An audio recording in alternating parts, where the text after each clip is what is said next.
Gloria Whitmore stood by the plastic punch bowl with a cup of lukewarm cider in her hand, listening to the hollow clatter of laughter from across the room. The neighborhood potluck in the church basement was always the same: store-bought cookies passed off as homemade, folding chairs that creaked under decades of wear, and the same questions asked out of habit rather than interest. Someone had brought potato salad, and someone else had forgotten to bring plates. The teenagers all sat with their phones, thumbs darting like dragonflies, while the adults clustered in corners, talking about the weather, their cholesterol, or their grandchildren. Gloria smiled politely at a woman she barely knew who leaned in and said, "I envy you, Gloria. Nothing left to do but relax, huh?" Gloria nodded, but her fingers tightened around the cup. "Yes. So relaxing," she murmured, and excused herself to the restroom, though she didn't need to go. She just needed out. Later that night, she lay in bed staring at the ceiling, her bedside lamp flickering slightly. The house was too quiet, the kind of quiet that echoed. Her husband Jack had been gone 6 years, and most nights she talked to him anyway, quietly, pretending he could still hear. She picked up her phone, not to call anyone, no one to call at this hour, but to scroll, aimlessly. Somehow, she landed on a YouTube clip that began mid-sentence with a voice she recognized but hadn't paid much attention to before: Elon Musk. He was talking on a stage, dark jeans, restless energy. "Some people wait their whole lives for permission," he was saying, "but the truth is, no one's going to give it to you. You want to build something? Build it. You want to change? Change. Stop waiting." She stared at the screen, the words bouncing around in her head like marbles in a jar. "No one's going to give it to you. Stop waiting." The video ended, but she didn't move. Her phone asked if she wanted to watch more. She tapped yes. Somewhere between that second video and the fifth, she felt it, not a plan, not an idea exactly, but a flicker. Something warm. Something she hadn't felt in a long, long time. Interest. "Hit subscribe and tell us where you're watching from," a voice in the video said cheerfully. "What's one thing that always pushes you forward, even when things get tough?" Gloria blinked, feeling silly. But she typed, "I don't know yet. But maybe I'm about to find out." The next morning she made tea instead of coffee. She stood in her kitchen in an old cardigan Jack used to wear, looking out the window at her frost-covered garden. The bird feeder hung crookedly, swaying in the breeze. Her neighbor's dog barked once and then stopped. She opened the hall closet and pulled out a box she hadn't touched in years. Inside was a spiral-bound notebook, frayed at the edges, its cover smudged with time. She sat at the kitchen table and opened it slowly. Page after page of ideas stared back at her: drawings, notes, dreams. She had written most of it in her 20s, when she still thought she might be an engineer. Before her mother got sick. Before she dropped out of college. Before life became a long list of should-haves. One sketch caught her eye: a foldable step chair with safety handles and adjustable height. She remembered designing it for her mom, who could never quite reach the top shelf and refused to ask for help. Gloria had shown the sketch to Jack once, and he'd said, "That's smart, babe. Real smart. You ought to do something with that." But then came the job at the library, and the kids, and then the years piled up like unopened mail. She turned the page. Another sketch. Another dream. She closed the notebook and sat very still. That voice came back. "Stop waiting." That evening she cleared off Jack's old workbench in the garage, brushing aside the dust, the old tools, the jar of bent nails. She plugged in the overhead light. It buzzed and blinked to life. She pulled the notebook out of her cardigan pocket and opened it to the chair sketch. "Okay," she whispered to the empty garage. "Let's see what happens." She didn't tell her daughter or her friends. She didn't want their concern or condescension. She ordered a beginner's 3D printer online and watched videos about CAD software until her eyes blurred. She had to pause often to take notes. Sometimes she rewound the same clip 5 times. "You're not too old to learn," she told herself aloud. "You're not too old to try." The delivery truck brought the printer in a big brown box. She struggled to lift it and laughed when she realized she was already thinking about how her chair could have helped. She unboxed it carefully, reading each instruction twice. The first time she tried to print a test shape, it jammed. The second time, it printed, but came out warped. She cursed under her breath and laughed again. It was like being a kid with a chemistry set, all wonder and fire hazards. That night, she scrolled through Elon's old interviews, hungry now. In one, he said, "Failure is just the cost of progress. If you're not failing, you're not innovating." She clicked replay. And then again. She whispered, "Not failing. Innovating." At the potluck the next weekend, she brought brownies in an old tin. A few people thanked her. One asked if she'd been watching anything good lately. She smiled. "Engineering videos," she said. The woman blinked. "Oh. Neat." Gloria smiled bigger. "Yeah. It is." At home, she started a video diary. Just for herself. She propped her phone up on an old jar of buttons and hit record. "Day 6, she said. "Printer still hates me. But I think it's mutual." She smiled into the camera. "This is probably ridiculous. But I feel good. I don't know what this will be. Maybe nothing. But I'm trying. And that feels like something." She saved the video, then opened her notebook again. She revised the chair sketch, adding measurements, annotations, improvements. The lines came easier now. Her hands remembered. She remembered. Late at night, she walked through the garage and turned the light off slowly. "Not done yet," she whispered to the dark. In bed, she thought of Jack. Of Ethan. Of the last time they spoke, how angry he'd been. How stubborn she had been. Her heart ached. She reached for her phone and found Elon's voice again. "You don't need anyone's permission to matter." She held the phone close to her chest and closed her eyes. What if everything she believed about aging was wrong? What if it wasn't the end? What if it was just the part where you started building? The pencil felt strange in her hand, lighter than she remembered, almost fragile, like holding a twig that could snap if she pressed too hard, and yet it moved across the page with surprising ease, guided by some half-forgotten muscle memory that lived in her bones even after all these years, sketching lines and shapes that came together like puzzle pieces from a life she had quietly buried under years of motherhood, marriage, and responsibility, a life that once dreamed not of casseroles and PDA meetings, but of circuits, blueprints, and bridge spans that touched sky.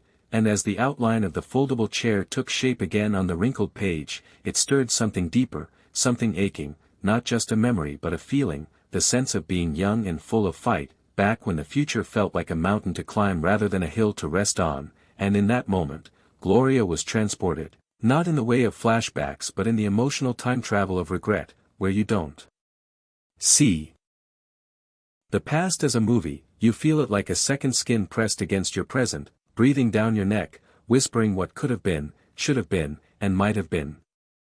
She was 17 when she won the Iowa State Young Inventors Award for a mechanical window washer prototype she designed out of spare vacuum parts and coat hangers, and the photo from that day still hung in the back hallway, mostly forgotten behind a dusty ficus plant, Gloria smiling in a floral dress, holding a strange, angular machine with too many wires and not enough polish, beaming like she could do anything, and back then, she truly believed she could, believed that brains and grit were enough to launch her into the world of patents and possibility, and for a moment, they almost were. She'd been offered a partial scholarship to study mechanical engineering at the University of Illinois, and she had said yes without hesitation, her hands trembling as she signed the acceptance letter, already picturing her future apartment, her first published design, the desk lamp she'd buy with her first paycheck from NASA, or SpaceX, if that had existed then, but 2 months before her move-in date, her mother collapsed at the grocery store, and just like that, life turned left. It wasn't dramatic or tragic in the way stories usually demand.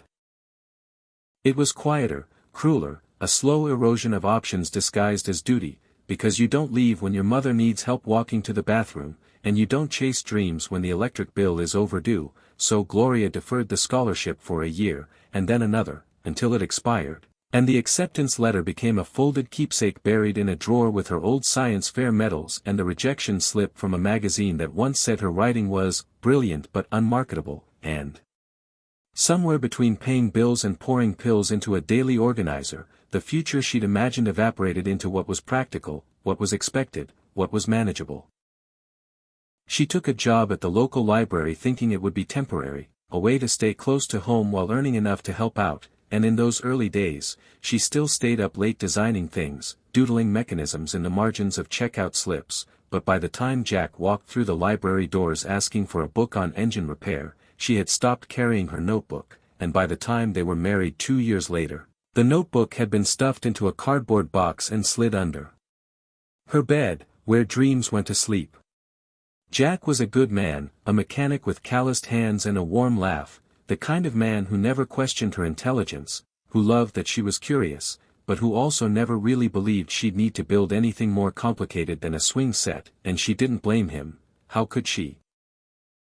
Because when the twins came, and then Ethan 2 years later, her hands were full with diapers and dinner and school forms and scraped knees, and the life she had began to feel like someone else's story, one she used to read in old journals but no longer recognized as her own.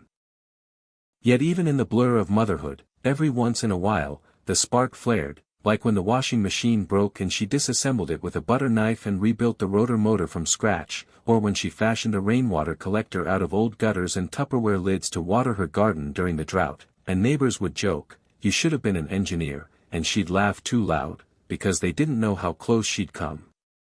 After Jack passed away, a heart attack on a Tuesday morning, everything dulled again, colors, sounds, purpose, grief folding over her like a winter coat she couldn't shrug off, and in the years that followed, she tried to be what she thought she was supposed to be, stable, patient, quietly grieving, occasionally cheerful, and always, always appropriate, even when the loneliness hollowed her out from the inside like termites in the walls, and the silence of her house grew louder with every passing season.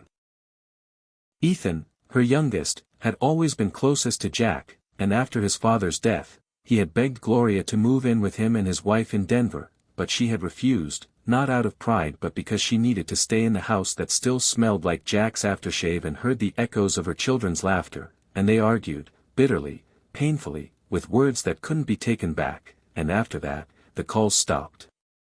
That was nearly 10 years ago. 10 Christmases. 10 birthdays. 10 times she stood at the mailbox hoping for a card that never came. Her daughter called occasionally, texted sometimes, and dropped hints about retirement homes and planning ahead, but there was always a quiet condescension in her voice, as if Gloria had become a figure in a museum, beloved, but no longer relevant. That was what had made the Elon Musk video hit so hard. Not the technology, not the rockets or the electric cars, but the language, the refusal to accept limits just because the world told you to, the insistence that imagination didn't expire with age, and that courage wasn't about being young, it was about acting anyway.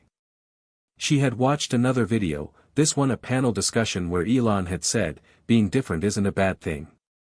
It means you're brave enough to be yourself, and something in her chest had cracked open. That night, she dug through the attic and found the box.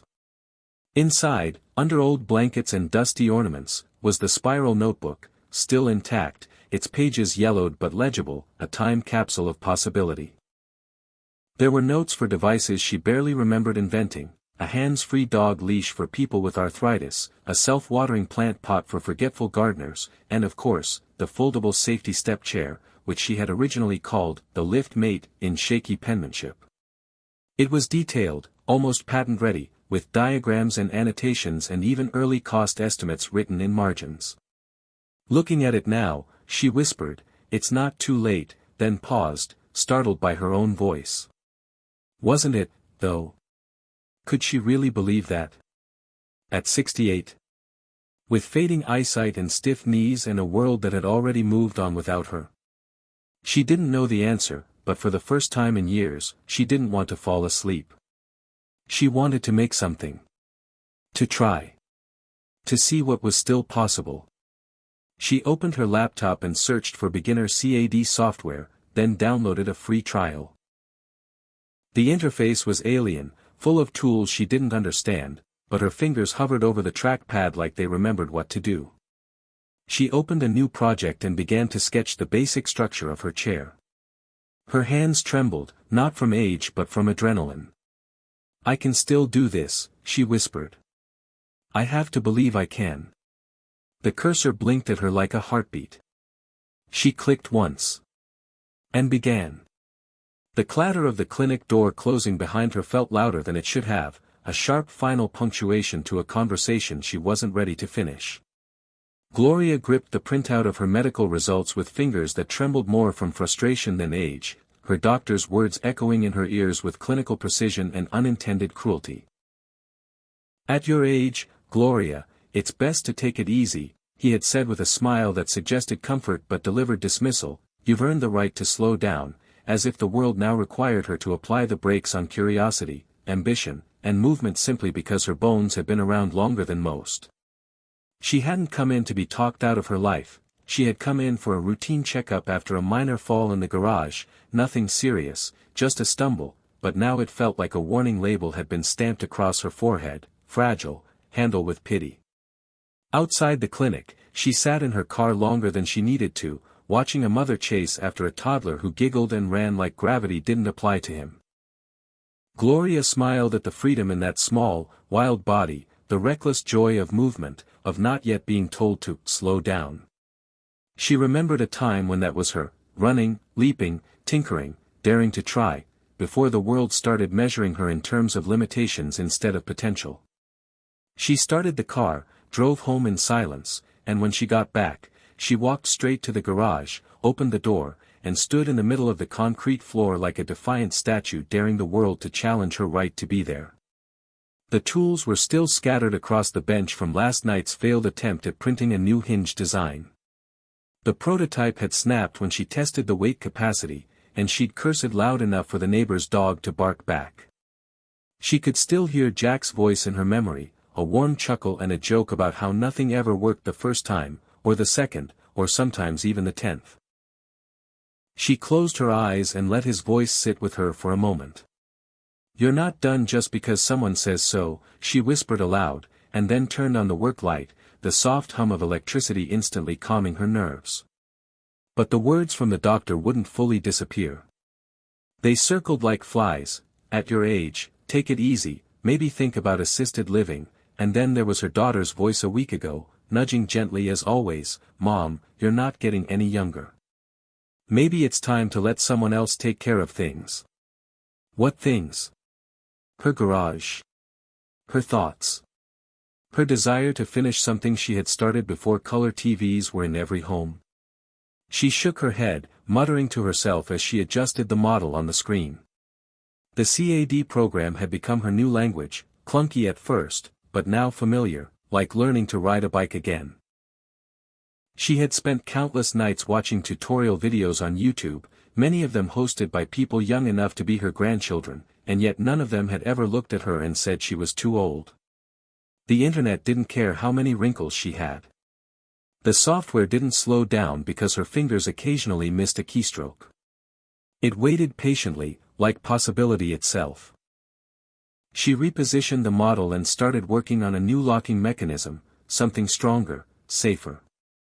If her invention was going to be useful to seniors, it had to be better than anything else out there. It had to be stable. Intuitive. Beautiful. She had even considered color options, earth tones with clean lines, something that didn't scream medical device, something with dignity. Her tea went cold beside her, forgotten. Her hands were moving again, lost in the rhythm of creation, and it wasn't until her phone buzzed with a weather alert that she realized hours had passed. She checked the time, 2:47 p.m. Her stomach rumbled. She had skipped lunch again. Before she could turn away from the screen, her eye caught a small notification on the video player, suggested for you, Elon Musk, the future belongs to the bold. She hesitated, then clicked. Elon was speaking on a panel, answering questions in that quiet, clipped cadence of his, sometimes awkward, always unapologetically certain. I think the mistake people make is assuming that failure is bad, he said. But failure is just feedback. It's data. It's progress in disguise. Gloria watched, captivated. There was no fluff, no inspirational music, no cheering crowds, just a man talking about rockets and risk like they were part of the same natural process as breathing. She paused the video, rewound 10 seconds, listened again. Progress in disguise. The phrase stuck. She stood up, stretched her stiff knees, and looked around the garage, now transformed into her private launch pad. On one wall was a corkboard with pinned sketches, sticky notes, even a photo of her old invention award. On another shelf were rows of printed parts, some broken, others promising. She pulled out her phone and opened her video diary app. Day 22, she said, her voice tired but determined. The prototype broke again. But I learned something. The load needs to be distributed differently across the hinge. I think I have a new idea. Also, the doctor said I should slow down, but I don't feel slow. I feel awake. And maybe that's enough for now. She stopped the recording, saved it, and uploaded it to a private folder. Later that night, she opened her inbox and found a message from a name she didn't recognize, someone named Carl from a Facebook group she had joined but forgotten about. He had seen her comment on a post weeks ago about late-life inventors. His message was simple: saw your prototype sketch. I'm 73 and used to be an engineer. If you ever want to talk shop, I'm around. Gloria stared at the message, unsure whether to laugh or cry. She typed back, would love to. Then she added a smiley face. It felt bold. She shut the computer down and stood in the hallway where the old photo of her 17-year-old self still hung behind the plant. She pulled the plant aside and looked at the girl with the oversized grin, holding a machine that didn't work very well but was full of heart. She whispered, I'm trying again. The next morning, she received another message, this one from a woman named Denise who ran a community makerspace in a nearby town. We saw your comment on the Senior Inventors thread, she wrote, we'd love to have you drop by. We meet Thursdays. Gloria hadn't been invited to anything in a long time that didn't involve a casserole. She clicked, interested. For the first time in years, she was saying yes more than no. At breakfast, she reheated her tea and buttered some toast. As she sat at the table, flipping through her notebook and circling ideas she wanted to revisit, the mail arrived. Bills, catalogs, and a newsletter from the local community center she almost threw away until a headline caught her eye, Golden Years, How to Age Gracefully. She rolled her eyes and dropped it in the trash. She didn't want to age gracefully. She wanted to age boldly.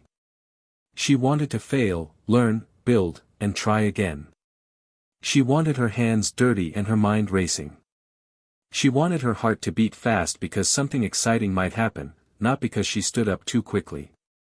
That night she returned to the garage, adjusted the 3D printer's settings, and hit print. The machine whirred to life.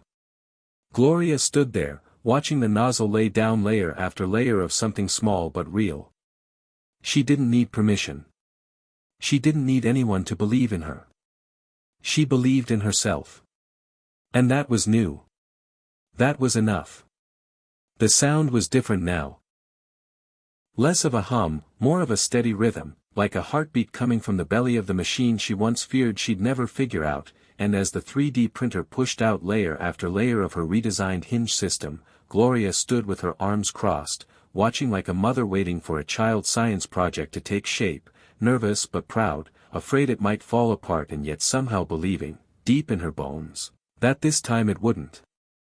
The garage was no longer just a garage. It had become her world, her lab, her sanctuary, smelling faintly of sawdust and warmed plastic, lit by the long fluorescent bulb overhead and the soft glow of her old laptop screen, where blueprints bloomed and failures turned into footnotes on the way to something better. The folding chair model, the lift mate, as she was now calling it again, was more than an idea now. It had legs, a base, a support brace, and soon a locking hinge system that wouldn't give out under pressure. That was the part she was printing tonight, her fourth attempt at a version that could handle over 300 pounds and wouldn't shift unexpectedly when weight was applied. She had watched YouTube reviews of other chairs on the market, pausing every time the video host said something like, unstable, cheap parts, or, not ideal for elderly users, and each time she scribbled in her notebook, muttering, not mine. Not this. The model was her answer to all those quiet assumptions that aging meant surrendering convenience, independence, and dignity. Hers would be strong. Beautiful.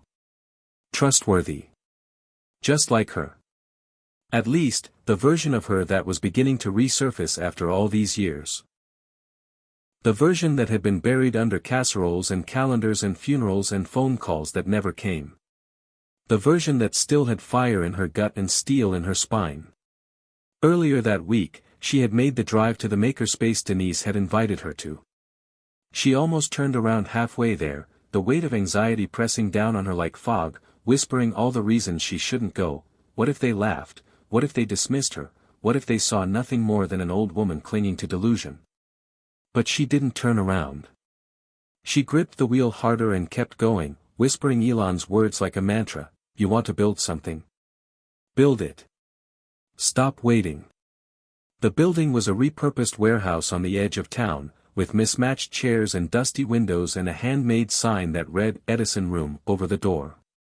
Inside were 6 people, all older than she expected, all with safety goggles or coffee mugs, and all busy doing something interesting. Woodwork, wiring, design, soldering. A woman with a gray braid and grease on her cheek looked up and smiled. You Gloria? Gloria nodded, heart hammering. Heard you've got a chair idea, the woman said, handing her a pair of goggles. Show us. It wasn't a question, not even really an invitation. It was permission, freely given, casually assumed.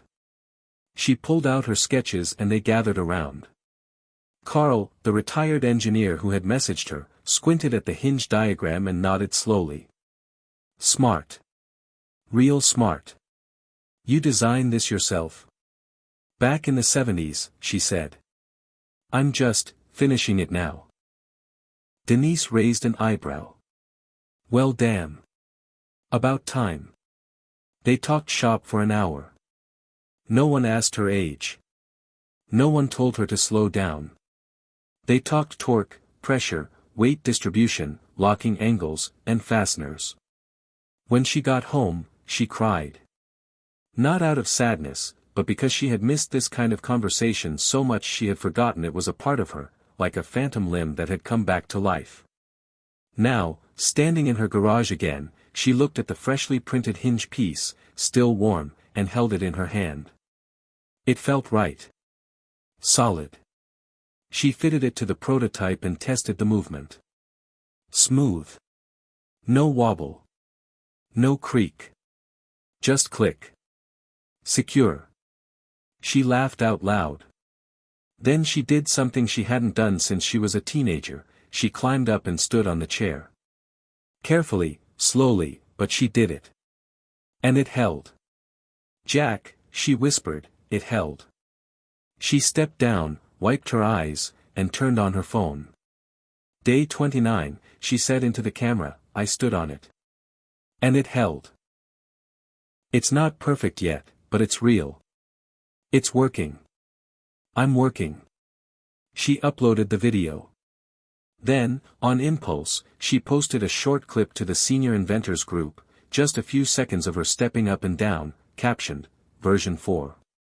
First time standing on it. It held.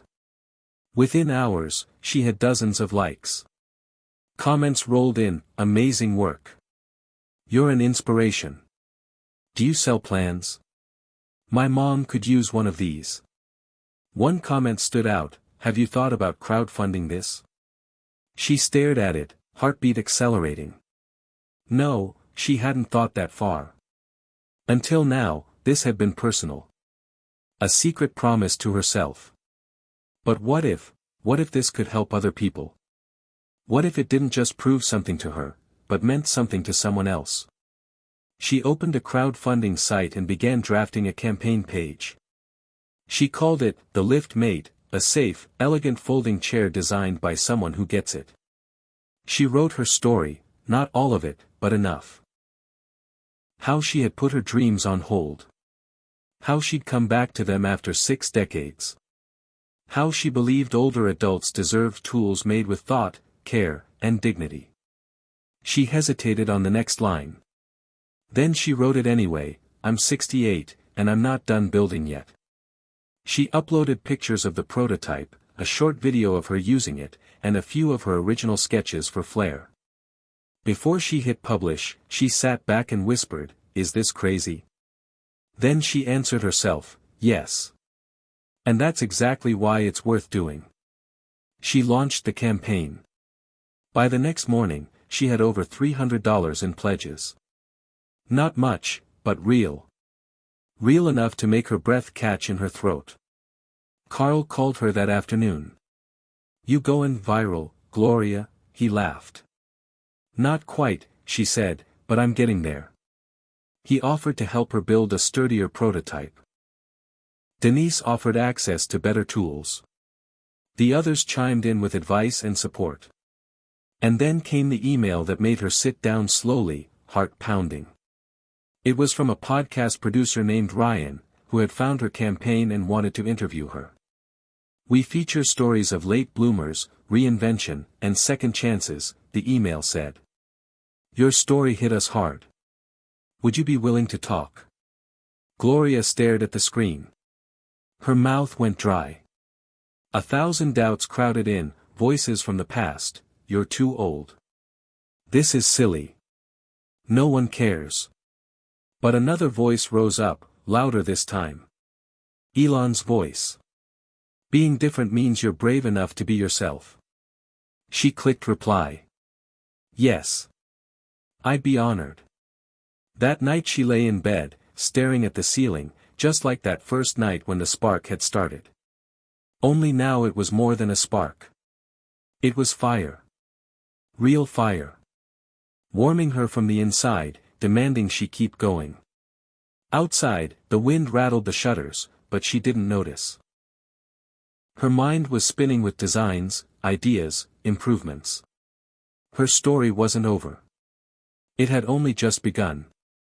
She hadn't worn makeup in years, but that morning, Gloria stood in front of the bathroom mirror with a trembling eyeliner pencil in one hand and an ancient compact in the other, wondering if the lines on her face would show up too harshly on camera or if she even cared anymore. She didn't recognize the woman looking back at her, not because she had aged, but because for the first time in decades, she looked like someone preparing to be seen. Not tolerated. Not placated. Seen. The podcast interview was scheduled for 11 a.m. sharp, and her stomach flipped with every tick of the kitchen clock. She had set up her laptop in the dining room, moved a potted plant behind her for visual charm, and used the only ring light she owned, actually just a bright desk lamp bouncing off a baking tray, to even out the lighting. She laughed at her own DIY setup, muttering, Elon would be proud, remembering the stories of him sleeping on factory floors and wiring prototypes by hand. He hadn't waited for the world's approval. He'd built anyway. Failed anyway. Pushed anyway. She could do the same, even if her battlefield was a dining room in Iowa instead of a rocket hangar in Texas. When the Zoom call connected, she took a deep breath and greeted Ryan, a soft-spoken man in his 30s with oversized headphones and an easy smile. Gloria, he said warmly, we're really glad to have you. She nodded, her palms damp but steady. Thank you for asking. I never expected any of this. We've had inventors before, he said, adjusting his mic, but none with a story quite like yours. The interview began, and for the first few minutes she clung to her script, talking about the lift mate, her years as a library assistant, the shift from dreaming to surviving, but then something shifted. Maybe it was Ryan's quiet encouragement, or the way he asked, what did it feel like, letting go of that dream all those years ago, and then actually waited for the answer. Gloria paused, her throat tight. It felt like a slow disappearance, she said softly, her voice catching. Like little pieces of me faded out every time I said no to myself.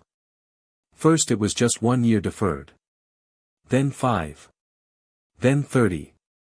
I didn't stop loving engineering. I just convinced myself that kind of love wasn't mine to keep. There was silence on the line. Then Ryan said, "You said something on your campaign page, I'm not done building yet. What does that mean to you now?" She took a breath.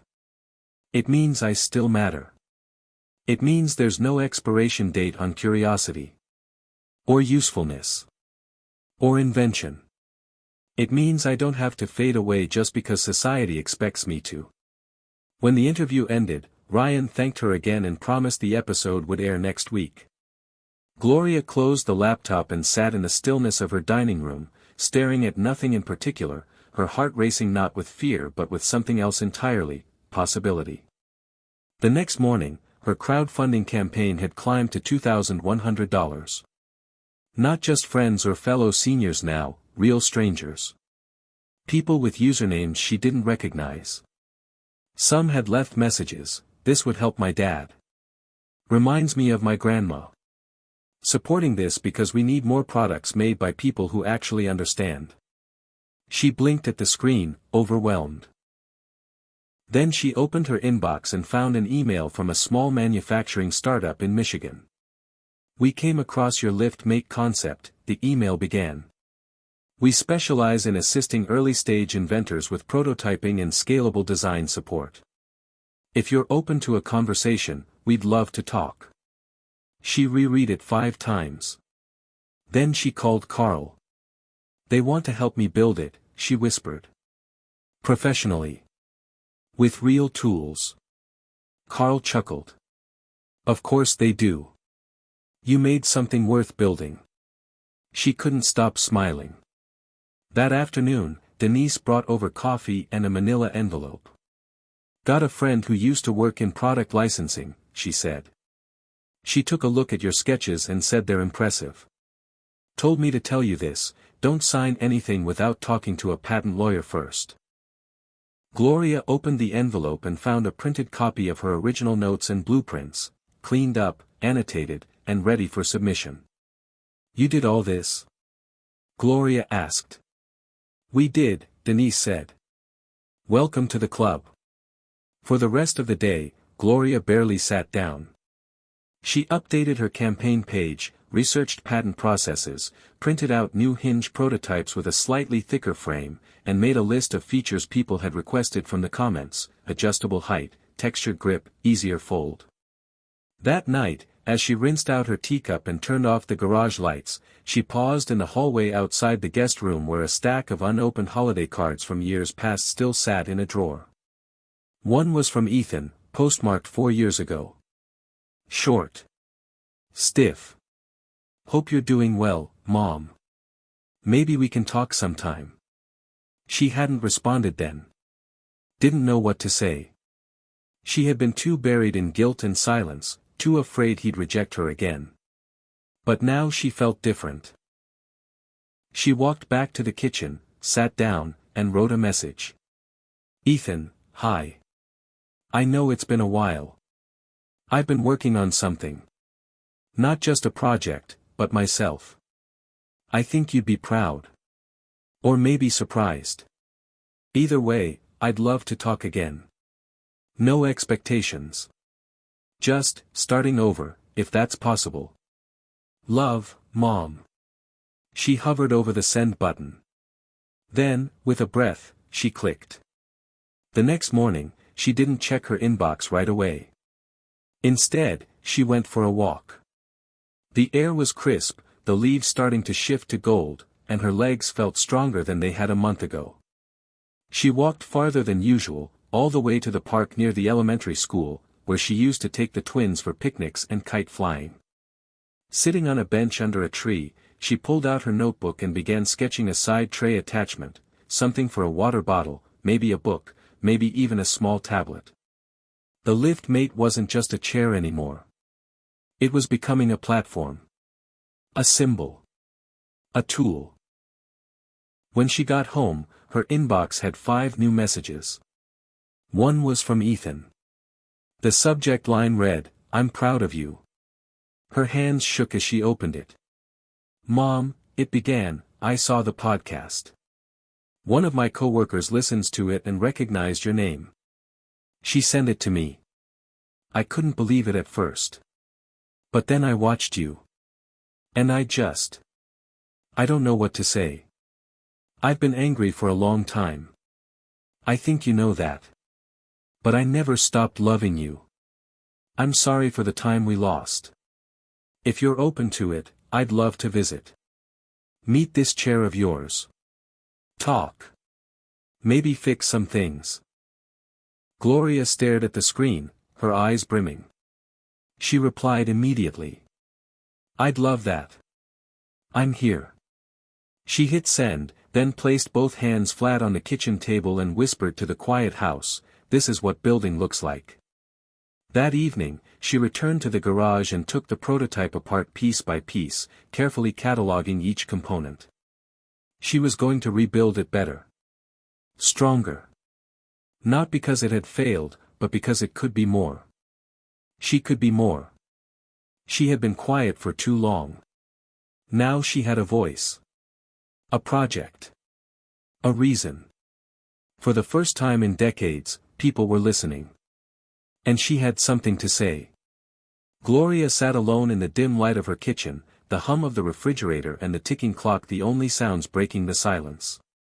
The glow from her laptop screen was soft but steady, illuminating a photograph that had arrived in her inbox just minutes before. A picture of Ethan as a boy, maybe 7 or 8, his wide smile frozen in time, holding a handmade wooden airplane. She blinked back a sudden rush of memories, days when laughter filled the halls, when she was more than just a name on a holiday card, when promises felt possible and love hadn't yet turned into distance. She pressed her fingers lightly on the screen, tracing the outline of his face, feeling the years collapse and the ache of absence settle in her chest. The message attached was simple, "Thought you might like this. Hope we can talk soon." Her breath caught. For years she'd avoided the phone calls, the letters, the awkward silences, convinced that too much time had passed and that bridges had burned beyond repair. But here it was, an invitation, fragile but real. She closed the laptop slowly and stared out the window at the quiet street, lit by the soft orange glow of street lamps, and wondered if she was ready to open the door. The days leading up to Ethan's visit were a blur of preparation and anxiety. Gloria cleaned the house more thoroughly than she had in months, folding laundry carefully, placing fresh flowers in a vase on the dining table, and baking apple cinnamon muffins just like he used to like. But beneath the outward busyness, a storm brewed. What if he came and found only the mother who missed too many years? What if the apology wasn't enough? What if the silence between them was too wide to cross? The morning Ethan arrived, Gloria's hands trembled as she opened the door, greeted by a man with tired eyes but a hopeful smile. The years showed in the lines on his face and the silver in his hair, but when he hugged her, it was the same warmth she remembered from his childhood. "Hi, Mom," he said simply. "It's good to see you." They sat in the living room, awkward at first, the air thick with unspoken regrets and tentative questions. But slowly, like the rising sun cutting through fog, the conversation found its way. Ethan asked about the lift mate, about the podcast, the crowdfunding campaign, the garage that had become a laboratory of second chances. Gloria shared her story, not all of it, but enough to explain the fire that had reignited inside her. He listened, really listened, and told her about his own struggles, work stress, the pain of feeling disconnected from the family he loved, and the fear that he was becoming someone he didn't want to be. "I guess," he said, "I was waiting for a sign that it wasn't too late for me either." Gloria nodded, tears welling. "It's never too late," she whispered. "Not for building. Not for fixing. Not for loving. They talked late into the night, memories mingling with plans for the future, and when Ethan left the next day, it was with a promise, not just to visit again but to be part of her journey. That promise felt like a lifeline thrown across the years, tethering them together once more. In the days that followed, Gloria threw herself into refining the lift mate with renewed vigor. The prototype was stronger, sleeker, and the hinge design was nearing perfection. Calls with the Michigan manufacturing startup grew more frequent, and Gloria found herself navigating patent forms and production quotes with a confidence she hadn't felt in decades. But the true victory was the shift inside her, the quiet belief that her story mattered, that her voice could echo beyond her small town and reach others who needed to hear that it's never too late to change, to create, to reclaim. One afternoon, Denise dropped by with a stack of printed comments from the podcast episode. People had written from across the country, sharing their own stories of reinvention and hope. "You're inspiring a movement, Gloria," Denise said, eyes shining. Gloria smiled, a deep, full smile that came from the core. She thought of Elon Musk's words, the fearless defiance of limits, the boldness to try and fail and try again. And she realized that, like him, she was no longer waiting for permission. She was her own catalyst now. Gloria's mornings began earlier than usual, the dawn light creeping through the kitchen window like a quiet invitation to keep moving forward. The town of Maplewood, Iowa, was small, quiet streets lined with weathered maple trees, where everyone knew your name and your history, and where change usually arrived slowly, if at all. But Gloria felt the stir of something new beneath the familiar calm, a subtle ripple in the everyday routine that she couldn't ignore. It started with a call from the local newspaper editor, a woman named Judy who'd covered community events for decades but rarely reached beyond polite features. "Gloria," Judy said warmly over the phone, "I heard your story on that podcast. The lift mate? The crowdfunding? It sparked quite the conversation around here. I'd love to do a piece." Gloria hesitated, nerves fluttering. This was the kind of attention she never imagined, back when she was just Mrs. Mason, who kept to herself and the library books. But then she thought of Elon Musk's defiant courage, his refusal to wait for approval, and she said, yes. Judy's article ran the following week, headlined, "68-year-old inventor ignites hope in small town." Gloria read the printed pages with a mixture of disbelief and pride, the words breathing life into dreams she'd thought were buried forever. After that, things moved faster than she expected. The local hardware store offered to stock early versions of the lift mate. The church invited her to speak about perseverance at their weekly gathering. The high school robotics club reached out to collaborate on improving the design. Gloria found herself at the center of a community slowly awakening to the idea that age wasn't a cage but a starting line. One afternoon, she walked into the town square where a small crowd had gathered for the weekly farmers market.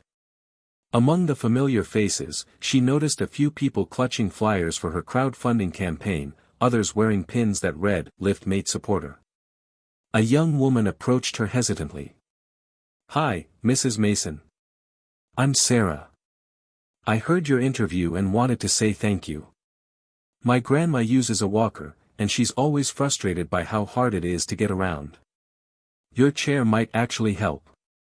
Gloria smiled, warmth spreading through her chest. "Thank you, Sarah. That means the world." Word of mouth turned into social media posts, and soon Gloria's story had reached beyond Maplewood. Messages poured in from people in other states, some sharing their own struggles with aging and mobility, others offering technical advice or simply encouragement. With every note, Gloria's resolve deepened. She was no longer invisible. She was part of something bigger, a movement of seniors reclaiming their power, inspired by a spark that had started with a simple idea and a willingness to believe. Even the local library, once a quiet refuge, became a hub of activity, hosting workshops on innovation and aging gracefully. Gloria volunteered to lead sessions, sharing her journey and encouraging others to dream, to build, to fight for their futures. One evening, as the sun dipped behind the cornfields, Gloria sat on her porch with Carl, the soft breeze carrying the scent of fresh earth and wood smoke. "You're changing the town," he said quietly, squeezing her hand. "And you're changing yourself." She looked out over the fields, feeling a fierce pride she hadn't known she could own. "We all are," she said. "It's never too late." The journey was far from over. There were setbacks, the design needed tweaks, the funding still wasn't enough for full production, and some neighbors whispered doubts. But Gloria had learned that doubt was just a shadow, always chased away by action. Each small victory, the smiles of new supporters, the letters from seniors thanking her, the steady hum of the prototype workshop, was a step toward a future she was determined to shape. And every night, before she closed her eyes, she repeated a mantra borrowed from the man who had unknowingly become her symbol of fearless reinvention. "When something is important enough, you do it even if the odds are not in your favor." Maplewood was listening now, and Gloria was ready to build not just a chair, but a legacy. Despite the growing buzz in Maplewood and the increasing support from strangers online, a shadow crept over Gloria's heart, one she had learned to keep locked away for decades but now found creeping back, persistent and heavy. It was the doubt. Not just the quiet, nagging voice inside her head questioning if this was all worth it, but the sharper, colder doubts cast by others, friends who whispered, "Why chase something so late in life?" Doctors who cautioned her to slow down, and even some of the people she loved, who worried she was setting herself up to fail. One rainy afternoon, Gloria sat alone in her garage-turned workshop, the steady drip of water outside matching the rhythm of her thoughts. She stared at the lift-mate prototype, a symbol of everything she wanted to prove. And felt the weight of the question, was she chasing a dream that had long passed its time? The chair felt heavier now, not in its metal and wood, but in the burden of expectation and fear. She recalled the stern advice from her doctor after her last checkup. "Gloria," he had said, "your heart and joints aren't what they were 20 years ago. Maybe focus on slowing down, enjoying what you have. There's no shame in that." But inside, Gloria bristled. She had been slowing down for so long that the slowing felt like fading. She didn't want to fade. Not now. Not ever. And yet, the doctor's words echoed, gnawing at her resolve. Was she risking too much? Was the body too fragile? The next day, she shared her worries with Carl, who sat quietly beside her on the porch swing. "Maybe he's right," she whispered, voice thick with fatigue. "Maybe it's time to stop pushing." Carl reached for her hand. "I don't think the world's ready to stop watching you yet. And neither are you." But doubt was a sly adversary. It crept back during sleepless nights, filled with old memories, failed promises, regrets, and the ache of lost time. Why now, it taunted. Why risk pain, rejection, disappointment? Gloria wanted to scream back, to tell that voice it was wrong, but sometimes, it felt overpowering. In one particularly bleak moment, she found herself scrolling through social media and stumbled across a post from a former colleague who had recently retired. The post read, "Sometimes, it's okay to let go and accept the quiet." Gloria closed the app, her chest tight with conflicting emotions. She was tired. So tired. The breakthrough came unexpectedly during a late-night interview on a small tech podcast. The host had asked about her motivation and the role Elon Musk's example played in her journey. "Honestly," Gloria said, voice steady despite the fatigue, "I think the biggest lesson from Elon isn't just about rockets or cars, it's about refusing to accept the limits we're told to live with. It's about daring to imagine that failure isn't the end but the start of something new." The host nodded. "And when the doubt creeps in, I remind myself that fear and failure don't get to decide my future. I do." That night, those words echoed in her mind long after the microphone was off. She realized that doubt would always be part of the journey, that it was not the enemy, but a test of commitment. Gloria resolved to stop running from doubt and start meeting it head-on. She began journaling again, writing not just about her progress but about her fears, hopes, and the messy reality of reinvention. She shared parts of those journals on her blog, surprising herself with how many people resonated with the honesty. Messages poured in from readers saying, "I'm scared too," and "Your courage helps me try," and "It's okay to be afraid and still move forward." Gloria found strength in that shared vulnerability. She also started inviting small groups from town to her workshop, inviting them to see the prototype, hear her story, and share their own dreams. The room was often filled with people of all ages, some facing their own doubts, others cheering from the sidelines. One evening, a young woman named Maya, a single mother and aspiring engineer, spoke up. "I've been scared to take risks, but seeing you, it makes me believe I can." Gloria smiled, tears pricking her eyes. "Doubt is normal," she said. "But don't let it be the thing that stops you." Over the next weeks, Gloria's blog posts about doubt, fear, and resilience became some of the most read and shared.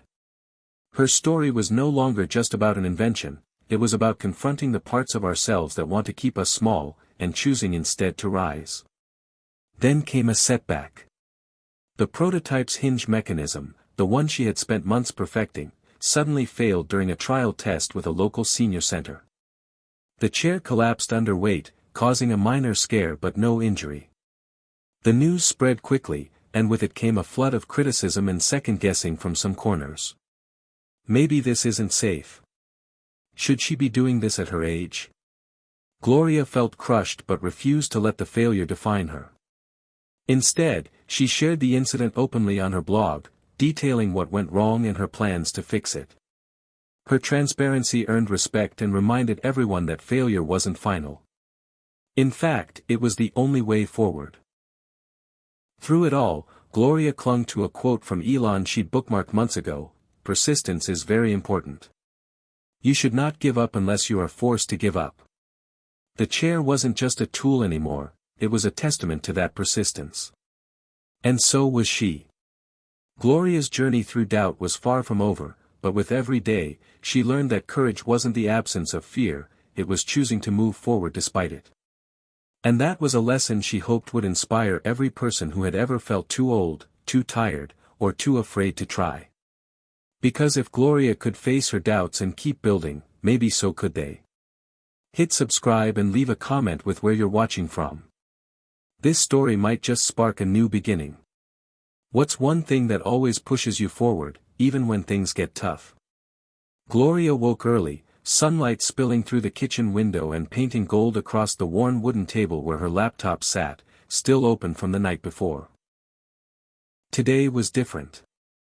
Months of quiet persistence had led to this moment, the day the lift mate might finally get the breakthrough it needed. The crowdfunding campaign was nearing its goal, local support had blossomed into regional interest, and a call was scheduled with a distributor from a well-known national medical equipment company. Gloria sat with a nervous excitement bubbling in her chest as she prepared notes, reviewing every feature, every detail she could share with the team on the call. Her hands trembled slightly as the clock ticked closer to the hour. The phone rang. Gloria took a deep breath and answered. "Hello, this is Gloria Mason." A friendly voice responded, "Hi Gloria, this is Michael from Carewell Distributors. We've been following your project and are intrigued by the lift mate's potential." The conversation unfolded like a dream she had barely dared to imagine. Michael asked about the design, the manufacturing process, the feedback from users. Gloria answered each question honestly, sharing not only the technical aspects but the story behind the chair, her late start, the challenges she'd faced, and the community that had rallied around her. Michael chuckled warmly. "It's rare to see that kind of passion. We'd like to discuss a pilot program to introduce Lift Mate into select markets." Gloria's heart pounded with a mix of relief and disbelief. After years of feeling invisible, dismissed, and stuck, here was a door finally opening. But with the opportunity came a new wave of fear. What if the pilot failed? What if she couldn't deliver? What if the spotlight proved too bright? She pushed those thoughts aside. There was only one way forward. Over the following weeks, Gloria's days became a whirlwind of meetings, prototypes, and production plans. The small town of Maplewood watched with pride as their quiet neighbor transformed into a rising entrepreneur, a beacon of hope proving that reinvention didn't have an expiration date. At the same time, Gloria maintained her personal connections, inviting Ethan and Carl to join the process. Their support grounded her, reminding her that this wasn't just about business, it was about reclaiming her life. The pilot program launched with cautious optimism. The first shipment of lift-mate chairs went to senior centers in 3 states. Gloria made the rounds, visiting users, gathering feedback, and making improvements. She listened closely to stories from seniors who said the chair gave them a newfound sense of independence, a chance to reclaim parts of their lives they thought lost. One woman, Mrs. Jenkins, hugged Gloria tightly during a visit. "I've been stuck in my chair for years," she said. "But with this, I can get outside again. It's like getting a little bit of my life back." Tears stung Gloria's eyes. This was why she had fought so hard, why she had refused to give up despite every doubt and obstacle. Word of the pilot's success spread, attracting attention from media outlets and senior advocacy groups.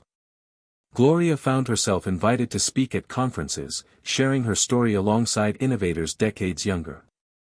Every time she took the stage, she carried with her the voices of those she had met, the people who had helped her find her purpose again.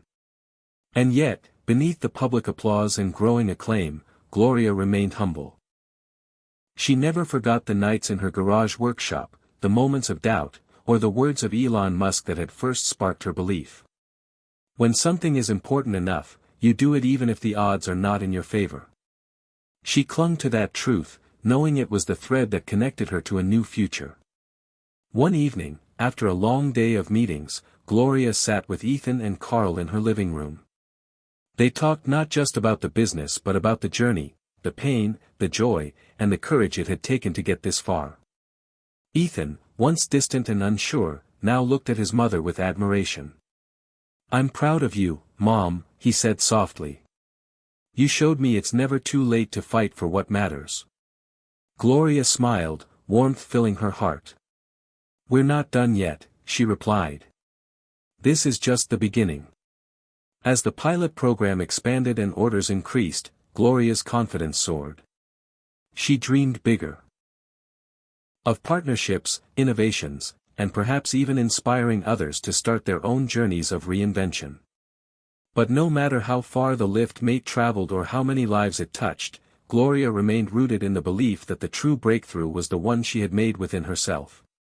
The woman who had once felt forgotten and powerless was now a force of change, proof that age was no barrier to dreams, no limit to transformation. And as the sun set over Maplewood, casting long shadows across the fields, Gloria knew one thing for certain: the best was yet to come. The email subject line read, "CNN Health and Innovation, Story Inquiry." Gloria blinked, unsure if it was real. She clicked the message open, her pulse quickening. "Dear Mrs. Mason, we've been following the incredible story of your lift-mate journey and the impact it's had on seniors across the country. Our team would love to feature your story in an upcoming segment on late-life innovation and purpose. Please let us know if you'd be open to an interview." Her breath caught in her throat. CNN. National television. She reread the message, then read it aloud to herself as if hearing it would somehow make it more believable. She immediately called Denise, her voice shaking with disbelief. "They want to feature me. National news." Denise shrieked on the other end of the line, "You're going viral in real time, Gloria." Gloria laughed, and for a moment, the fear that usually accompanied big news didn't appear. It wasn't bravado, it was earned courage. When the producers called later that afternoon, they discussed the scope of the piece. They wanted to visit her in Maplewood, film in her garage workshop, and follow her as she met with users of the lift-mate. "You're more than just an inventor," one producer said. "You represent something people desperately need right now. Hope that the second act of life can be the best one." They scheduled the shoot for the following week. As word got out, the town buzzed with anticipation. The local diner added Gloria's Grit pancakes to their special menu. The library posted a sign out front that read, "She started here. Now she's changing lives." Neighbors dropped off flowers, notes, even baked goods. It was surreal. Gloria, who had once moved through town quietly, almost invisibly, was now the beating heart of Maplewood's pride. Still, in the quiet hours of the night, she wrestled with waves of humility and doubt. What if she said something wrong on camera? What if people thought she didn't belong in the spotlight because of her age? She pulled out her old notebook, the one where she had first written the words that had become her guiding light, "I'm not done building yet." And then she added something new beneath it, "I don't need permission to shine." The film crew arrived on a breezy Wednesday morning. 2 vans, 3 cameras, and a sound engineer who said, "I haven't met anyone this cool since we filmed a skydiving grandmother last year." Gloria wore a simple blue blouse, the one Ethan had given her for her birthday, and pulled her hair back the way she used to when working on circuits in college. The garage was spotless, every tool polished, the lift mate standing proudly in the center like a throne built from dreams. The interview began, and Gloria spoke from the heart. She shared her journey, not just the invention, but the deep, aching fear of irrelevance that had nearly paralyzed her after retirement. She talked about losing Ethan's trust, regaining it, and discovering a purpose that had been buried beneath years of service to others but never truly extinguished. "What changed?" the interviewer asked. "Elon Musk," Gloria said without hesitation. "Not personally. I've never met him. But I watched an interview one night when I couldn't sleep. He was talking about failure, not as a thing to avoid, but as proof you're trying. And something clicked in me. I realized I'd been so afraid to fail again that I had stopped trying entirely." The interviewer leaned in. "And you think others your age feel the same?" "I know they do," she said firmly. "Because I hear from them. I get emails, letters. People telling me they thought their life was over, and now they're picking up old dreams again. Building birdhouses. Writing books. Fixing old radios. One man even said he went back to college because of me." Her voice cracked a little, but she didn't pause. "We spend so much of our later life being told to slow down. But what if it's the time we're finally ready to speed up?" The crew was quiet. Even the cameraman, who'd seen hundreds of interviews, wiped the corner of his eye. After the interview, they followed Gloria to a local senior center where a group of residents gathered to test the lift mate and offer feedback. She moved among them like a coach and a friend, encouraging, listening, laughing. One man, Harold, who'd been skeptical of gadgets, pulled her aside after using the chair. "I didn't think anything new could help me. But I was wrong. You gave me back my dignity." Gloria smiled. "You never lost it. You just needed a better chair." That night, after the crew left, Gloria sat alone in her garage, surrounded by sketches and notes, her phone buzzing with messages from people who had seen behind-the-scenes photos online. She didn't reply to anyone. She just sat there, quiet, reflective, full. Ethan arrived with takeout and a soft smile. "They're going to love it," he said. "And you?" She nodded. "I hope so. But even if they don't, you already won," he finished for her. Gloria looked around. At the tools. The notebook. The chair. The walls lined with blueprints and parts. She had built something out of almost nothing. But more than that, she had rebuilt herself. From loneliness to legacy. From invisibility to impact. From fear to flight. When the segment aired the following week, the response was staggering. Thousands of messages. People from all walks of life, young and old, reaching out with gratitude, admiration, and inspiration. The Lift Mate campaign passed its funding goal within hours. Orders poured in. Distributors called. Investors asked to talk. But through all the noise, Gloria stayed focused. Not on profits. Not on fame. But on people. The ones who still believed their best days were behind them. The ones who needed proof that life could still surprise them. She knew what she would say the next time someone asked her how it all began. She would say, "It started the moment I stopped believing I was too late. And started building anyway."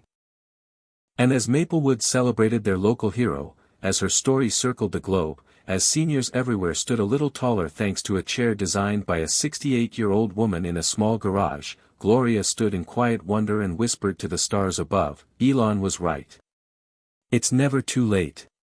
The ballroom ceiling soared high above Gloria's head, lined with chandeliers that looked like they belonged in a palace. Rows of chairs filled with inventors, entrepreneurs, and venture capitalists spread out before a massive LED screen pulsing with the event logo, Future Minds Innovation Expo, where vision meets action. It was the largest stage she had ever stood on, and Gloria was terrified. She had been invited as a guest speaker, a last-minute addition to a panel titled Late Bloomers, Reinvention Beyond Midlife. They had reached out after her CNN feature aired, and at first, she'd nearly declined. But something inside her whispered that fear was the only thing left to beat. So she packed her one good pair of heels, tucked her prototype into a padded case, and flew to San Francisco for the first time in her life. The crowd was unlike anything she'd ever seen. Young, sharp-suited tech founders milled about with lanyards hanging from their necks, trading app pitches and investment numbers as casually as weather talk. Gloria stuck out, not just because she was older, but because she moved differently. She walked like someone who had built something by hand, who had failed in silence, and who had lived enough life to not be impressed by buzzwords alone. When her turn came, she stood at the podium, adjusting the mic with fingers that trembled just enough to remind her this wasn't a dream. The spotlight hit her face, the audience hushed, and she cleared her throat. "I'm Gloria Mason. I'm 68. I'm from a little town in Iowa. And a year ago, I believed my story was finished." She paused, letting the weight of that sentence settle. "I thought I had nothing left to build, nothing left to give. And then, one night, I saw Elon Musk being interviewed. He was talking about failure, about doing hard things even when they don't make sense to anyone else. And something inside me woke up." She held up the Lift Mate prototype. The stage lights glinted off the brushed aluminum and soft fabric trim. "This is the Lift Mate. It's a chair for people like me. People who still want to live with dignity and purpose even if their knees don't cooperate. I built it in my garage. I tested it at my local senior center. I crowdfunded it with the help of neighbors and strangers who believed in second chances." She saw nods ripple through the audience. "I know what some of you are thinking. A senior citizen, inventing something? At 68? Isn't that a little late?" A few chuckles scattered politely. "But here's the thing," she continued. "You're never too old to want to matter. You're never too old to solve a problem. And you are definitely never too old to surprise the world, or yourself." A few people clapped. Then a few more. When she stepped down from the podium, the applause grew into a standing ovation. Not because she was flashy. Not because she used slides with statistics and market projections. But because she spoke the one thing everyone in that room secretly feared, that someday, it might be too late. And then she shattered that fear. After the panel, people lined up to speak with her, young founders asking for advice, older attendees thanking her for her courage, investors handing her business cards with eager smiles. It was overwhelming. Energizing. Affirming. A man in his 30s approached her, looking sheepish. "Gloria, I just called my dad and told him to pick up that book he put down 20 years ago. I told him about you." She blinked fast, emotions rising too quickly to hide. "Tell him it's not too late," she said. "Tell him he hasn't missed the bus. He's just walking a different path." The event organizers invited her to the VIP dinner that evening, a sleek affair atop a downtown hotel with floor-to-ceiling windows and rooftop views that made the world feel both impossibly big and strangely small. Gloria found herself seated at a table with venture capitalists, AI engineers, and one woman who ran a prosthetic startup based on origami designs. She listened more than she talked, absorbing the energy of people who dared to imagine what hadn't been built yet. At one point, someone asked her, "So what's next for the lift, mate? Are you scaling? Licensing?" Gloria laughed, sipping her iced tea. "I'm just trying to keep up. I want to get it into every home that needs it. Maybe start a version for caregivers.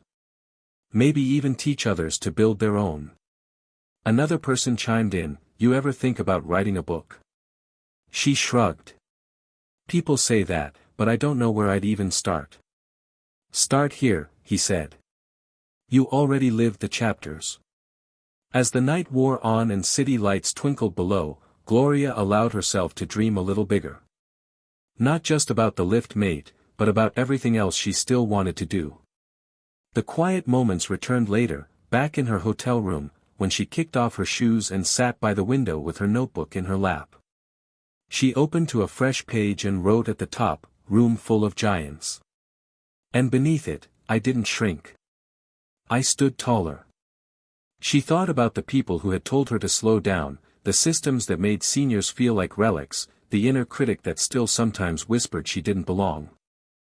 But then she remembered what Elon Musk had once said, something she had written on a sticky note and tucked into her wallet: "Some people don't like change, but you need to embrace change if the alternative is disaster." Aging wasn't a disaster. But ignoring your potential? That was. She lay back on the bed, the sounds of the city humming outside, and closed her eyes with a quiet smile. She hadn't just spoken in front of hundreds.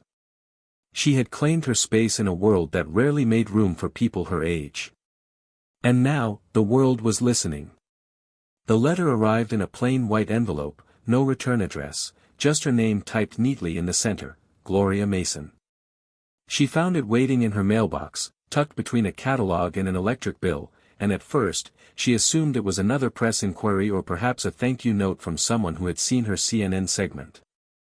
But when she opened it and read the first few lines, the world around her seemed to fade into silence.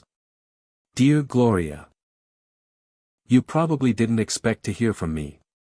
It's been over 30 years, and I wouldn't blame you if you tore this up before reading. But I saw your story.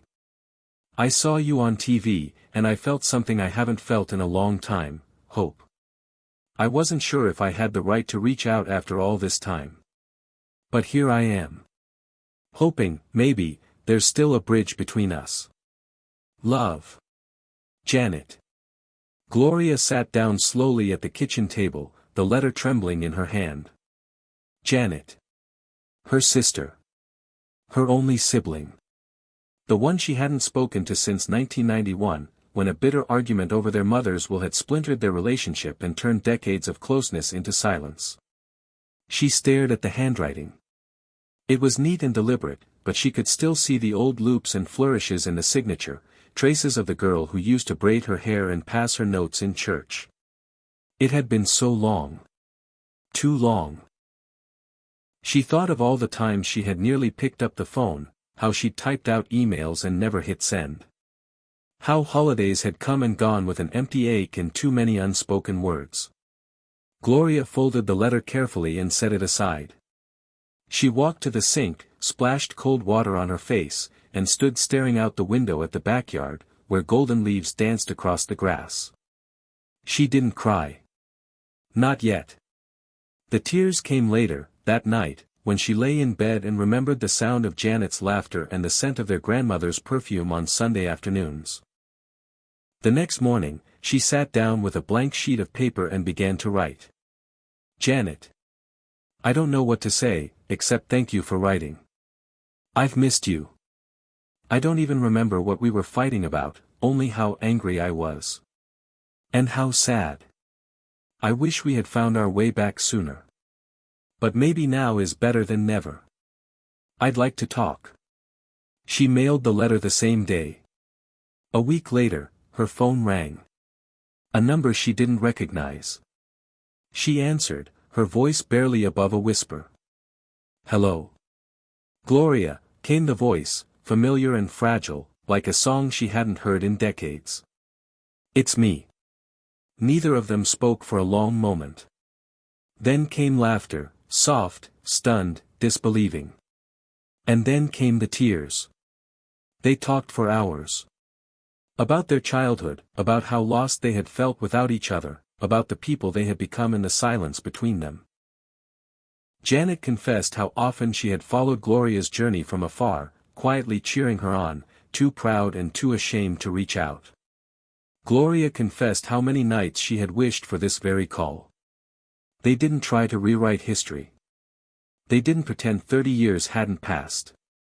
But they chose, deliberately, to begin again. Janet flew out to Iowa 2 weeks later. Gloria met her at the airport, wearing the same coat she'd worn on the day they'd said goodbye. They hugged at baggage claim, long and hard and wordless.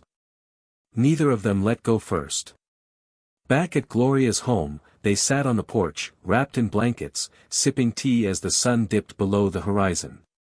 Carl came by, wide-eyed and smiling at the reunion. "This must be Janet," he said, offering a warm handshake.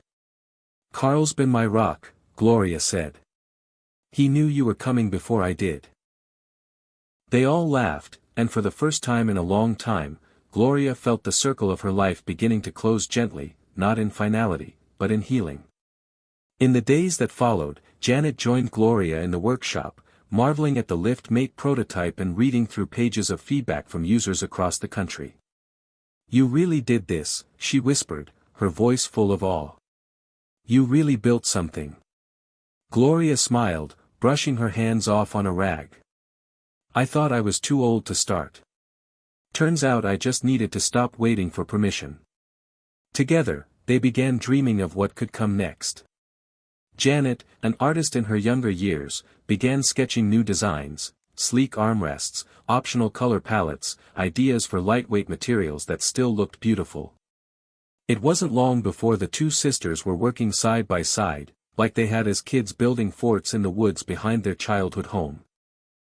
One afternoon, as they sat surrounded by sketches, Janet looked up and said, "You know, when I saw you on that stage in San Francisco, I realized I hadn't just lost a sister. I'd lost my greatest inspiration." Gloria felt her throat tighten. "You never lost me. We just forgot how to find each other." Their reconnection became another layer in the story that was unfolding before the world. A feature in Modern Living picked up the angle: two sisters, reunited in late life, building something meaningful together. The headline read, "The chair that lifted two women back into each other's lives." The attention continued to grow, but more than that, so did Gloria's sense of purpose. With Janet by her side, the work became more than just function, it became beauty. The LiftMate started to evolve into a product that not only supported the body but also uplifted the soul. At a town hall event, Gloria and Janet stood together to unveil the new model. Sleeker, more refined, but still grounded in the same values that had started it all: freedom, dignity, and the audacity to start again. Gloria took the mic. "We can't undo lost time. But we can build something new with what we have left. And sometimes, if we're lucky, we get a second chance, not just at purpose, but at love." The audience rose to their feet, clapping, some with tears in their eyes. Because everyone knew what it meant to live with regret. And now, they were witnessing what it meant to live past it. That night, Gloria and Janet sat on the back porch again, stars scattered across the sky like tiny open doors. "You know," Janet said softly, "I think Elon Musk would be proud of you." Gloria chuckled. "I think he'd tell me to stop celebrating and get back to work." They both laughed, and the laughter was rich, real, full of life. It was a moment that reminded Gloria of something she had almost forgotten, that the things we build are not just inventions or legacies. Sometimes, the greatest thing we ever rebuild is a broken bond. And sometimes, what lifts us up isn't just a chair, it's forgiveness, family, and the decision to believe that healing is still possible. Even after 3 decades. Even at 68. Because it's never too late. The email inbox had grown out of control. Gloria scrolled through rows of messages, each subject line like a heartbeat, a ripple, a voice rising in answer to the one she had finally dared to speak. You made me believe again. My mother saw your story and cried. I just enrolled in college at 71, because of you. Hundreds. Then thousands. They came from every state. Some from overseas. Veterans, widows, retired teachers, former factory workers, caregivers, people recovering from surgery, people battling depression, people who had stopped dreaming and were now, somehow, dreaming again. And they were writing to her. A 68-year-old woman from Iowa with a garage full of tools and a chair that was never meant to go viral. Gloria read every word. Sometimes with a cup of tea in hand, sometimes late into the night when sleep wouldn't come. She tried to respond to as many as she could. But even when she couldn't, she felt the weight of them. Not a burden, something deeper. A calling. One morning, she opened an email from a man named Rafael in New Mexico. He wrote, I lost my wife last year. We were together for 42 years. I haven't left the house much since. Then I saw your story. It reminded me of the way she used to talk about making meaning. So I built a bird feeder. Then another. Now I've built 10 and given them away to neighbors. I smile again, Gloria. Thank you for that. Gloria sat back in her chair, blinking tears away. It was happening. Not just Liftmate. Not just media. But something deeper. A movement. She began collecting the stories, printing them, highlighting them, creating folders organized by theme.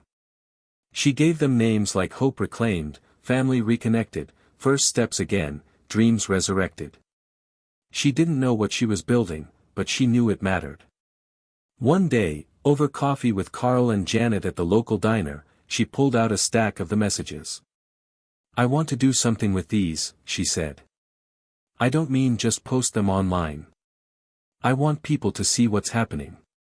Carl leaned in. What are you thinking? She hesitated. Then she said it. A documentary. Janet blinked. A film?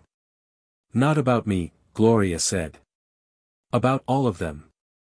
The people who wrote in. The ones changing their lives.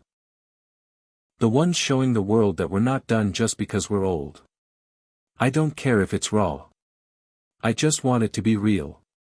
Carl nodded slowly. I know someone. He used to do short docs for public television. Semi-retired now. But I bet he'd be interested.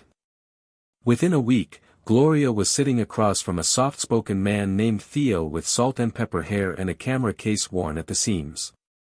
He had seen the CNN piece and was already intrigued.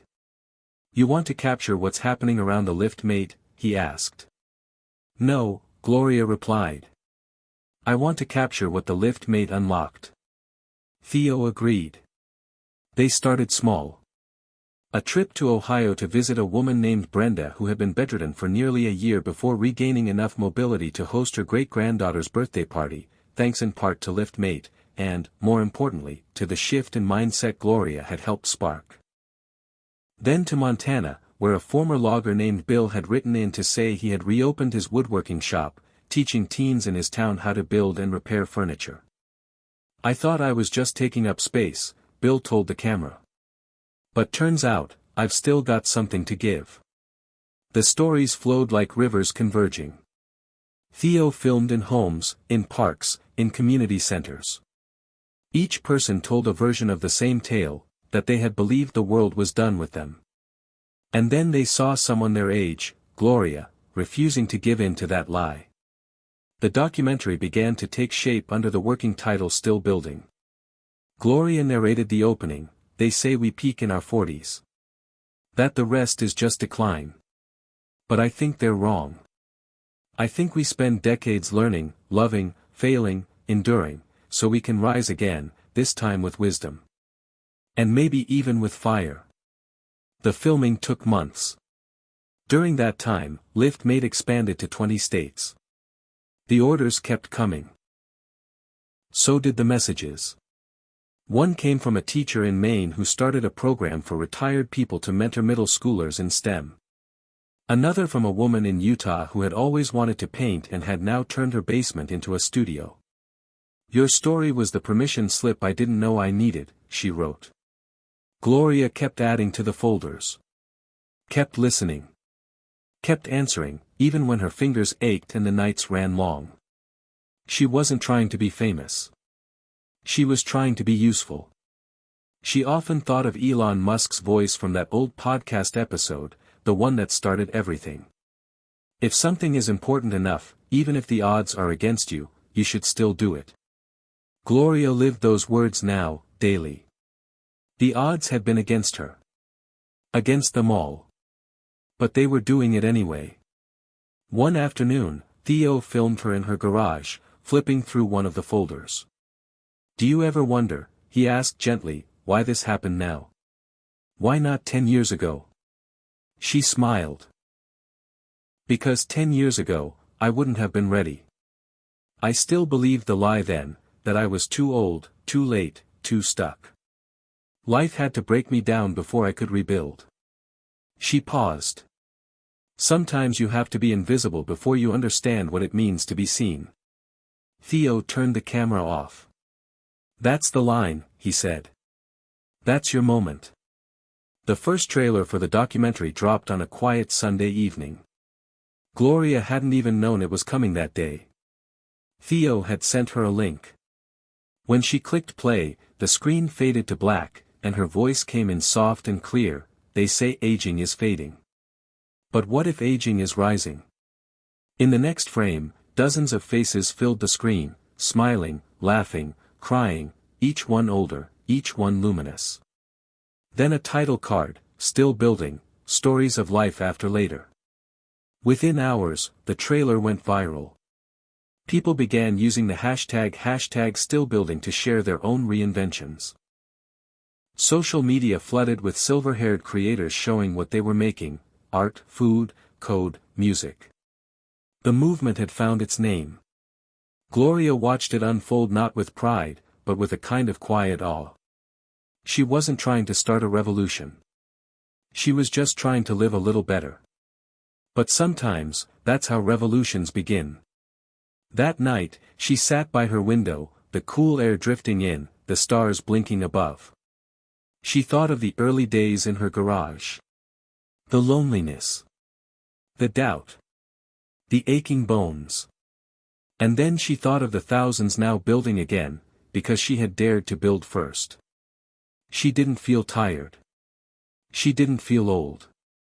She felt alive. And still building. The letter came on official letterhead, stark, crisp, and unmistakable. The seal at the top read United States Department of Health and Human Services, and Gloria nearly dropped her coffee when she saw it. The letter invited her to deliver the keynote address at the National Aging and Innovation Summit in Washington, D.C. The theme was Redefining Aging, Purpose, Power, and the Future of Late Life Contribution. And they wanted her to close the conference. Not a panel, not a breakout session, a full stage, prime time, final word.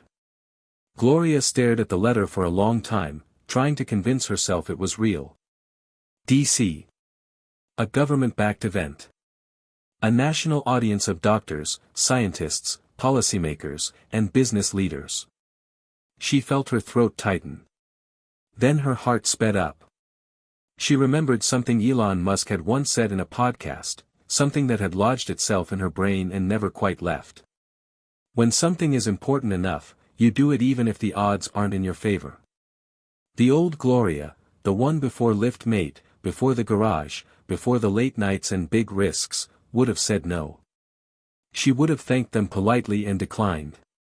But that version of her was gone now. She picked up the phone and accepted the invitation.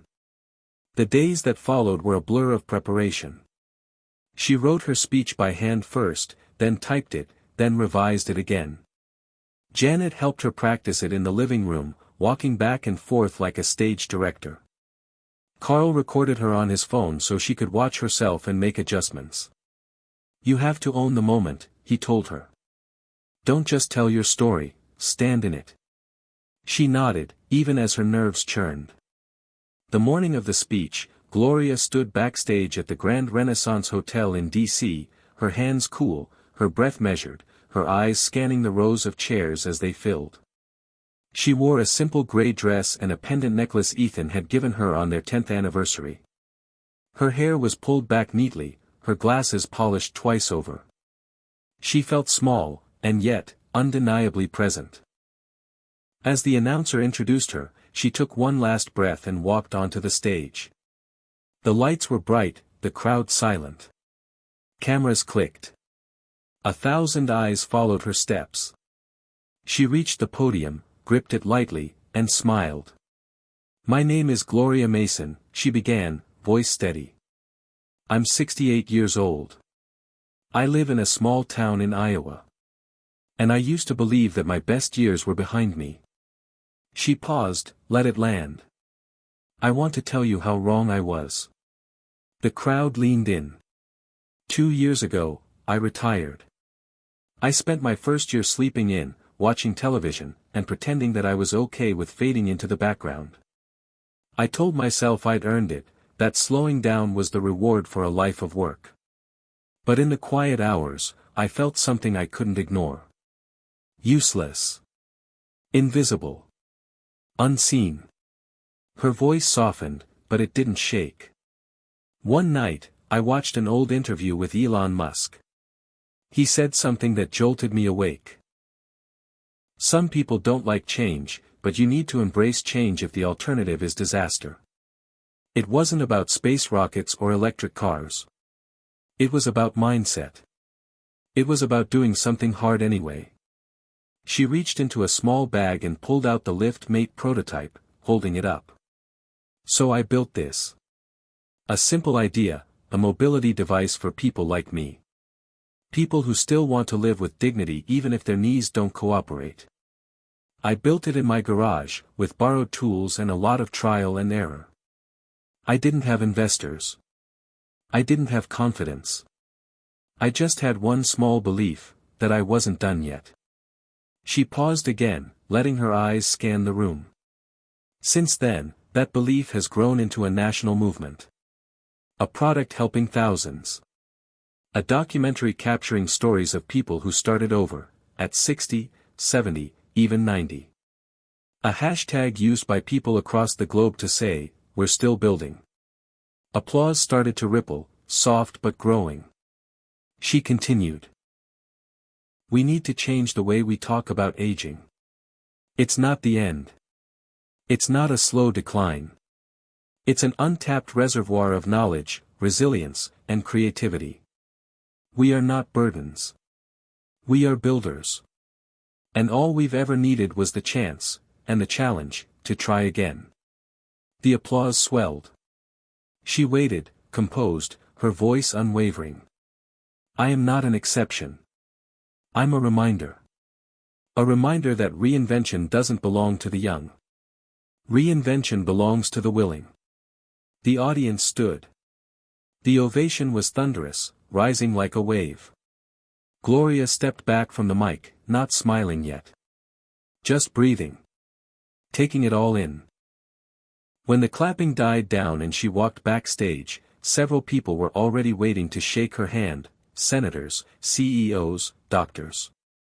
One woman, head of a national nonprofit for senior empowerment, hugged her tightly and whispered, that speech is going to change policy.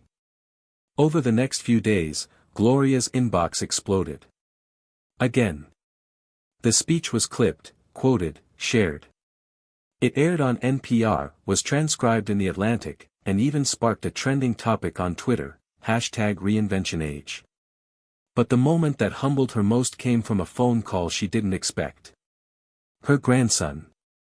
Jason. He was 27, a software engineer in Seattle. He'd always been polite but distant, like many young adults navigating their own world. Grandma, he said, his voice cracking just a little. I watched your speech. Twice. Gloria sat down. "Oh honey. I had no idea," he said. "I mean, I knew you were working on something, but I didn't know you were becoming someone." Tears welled in her eyes. "I'm proud of you," he said. "I bragged about you to my whole team. I showed them your video." One guy teared up. "I mean, he teared up, Grandma. They talked for an hour. Really talked." For the first time in years, the conversation flowed like water, effortless, connected. When she hung up, Gloria sat in the quiet and let the weight of the moment hold her. It wasn't the speech that mattered. It wasn't the standing ovation. It wasn't the media coverage or the praise. It was the connection. To strangers. To policymakers. To family. To the version of herself she had almost buried under doubt. The next day, she pulled out her notebook and wrote a single line at the top of a blank page. What if the real invention wasn't the chair, but the courage to keep going? The Washington speech changed the trajectory of everything. It opened doors. Grants. Partnerships. Speaking requests. But more than that, it amplified something deeper. It gave people permission to believe again. And that, more than any stage or spotlight, was the true legacy Gloria Mason was building. Still. Always. Still building. The snow had started falling again, soft and quiet like powdered sugar over the familiar streets of her Iowa town. It was the kind of winter day Gloria used to dread, long, gray, and still. The kind that once reminded her too much of endings. But not today. Today, she stepped into her garage like it was a sacred space, not a place of clutter and forgotten tools. The concrete floor, once cold and cracked, had been polished and covered in rubber mats. Pegboards lined the walls now, hooks neatly holding wrenches, pliers, and coils of extension cords.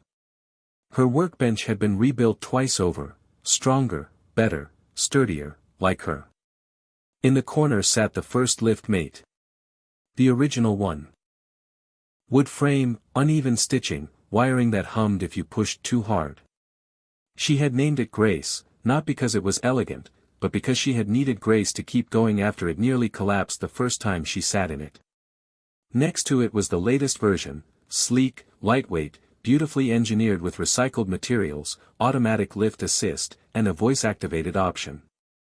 It could recognize your voice, lift you with gentle steadiness, and even play a podcast while you sat. The contrast was stunning. But Gloria didn't love one more than the other. She loved the whole journey.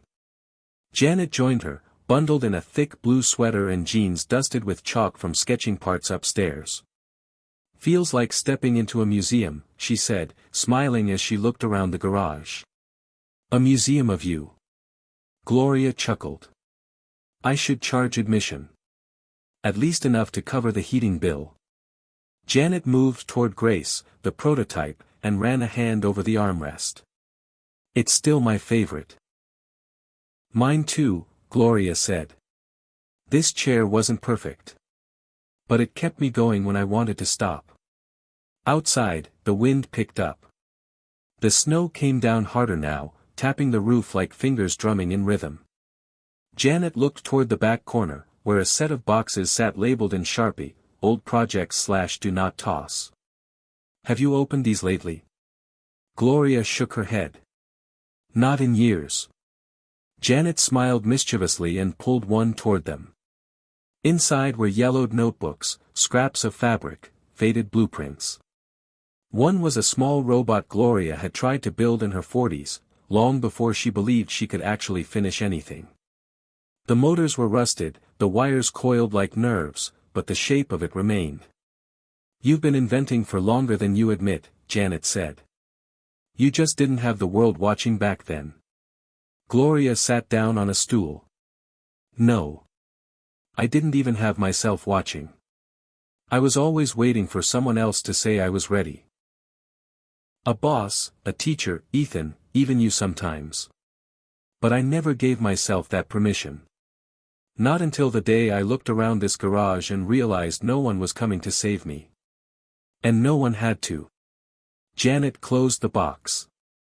It's amazing what can happen in a garage. Gloria nodded. We spend our lives thinking greatness happens on stages or in big cities.